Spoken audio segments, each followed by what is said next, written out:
You know, it's really interesting when we're talking about roots and how they need moisture. On every single root, you have something they're called root hairs. So these root hairs are there to protect the root.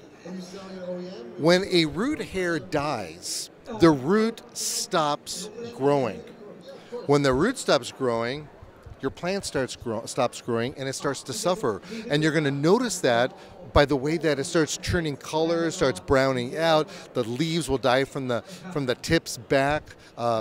Sometimes they'll die from the edges, more common than the edges. And you'll see it on bigger leaves, like this particular plant right here will do that. And the interesting part about it is that the only way to get this thing to work again and to start growing again is to rehydrate it. But if you just start rehydrating it, the plant may actually drown and it'll die. So it's a huge problem when that happens.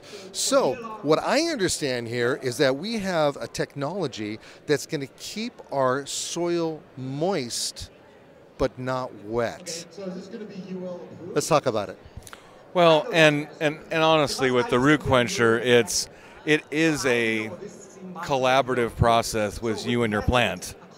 So when you're talking about the root hairs and not drowning the plant, you know, this is not just a, oh my gosh, I have the perfect device to put in the ground, and when you put this in here or put it in the pot or wherever, and when you put it in there, your plant's going to be fine. No, our devices have flow control adjustments.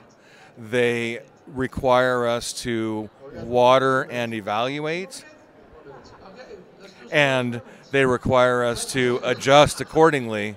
You know, whether it's the big guy, the junior, or the spike, they all require adjustments, and they all require us to watch how the plant responds to the water. So this right here goes up to about 22 inches, isn't it? Yes.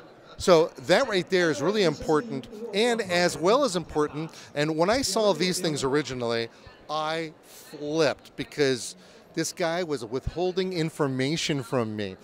This right here is just ingenious because you put this in the ground. Yeah, what do you call those?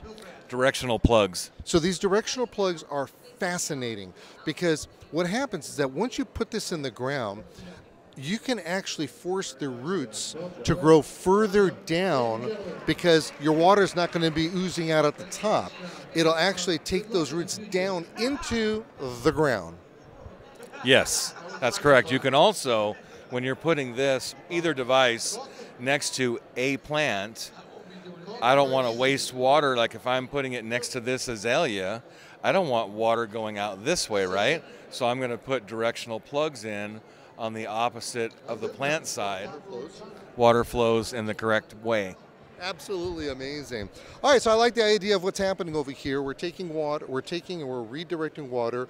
Actually, you know, one of my mantras is it's not about not using water, it's about strategically placing it. And whether you live in a part of the country that actually gets H2O, or whether you live in, especially the 14 western states that are always plagued with a drought, this right here makes a lot of sense because you're literally getting it down into the soil. It's not laying on top of the soil. It's not going to evaporate, and therefore the plants are going to become stronger because the roots are going to where the water is going to be delivered. Well, much success with this. This is pretty awesome. I love the way this whole thing is.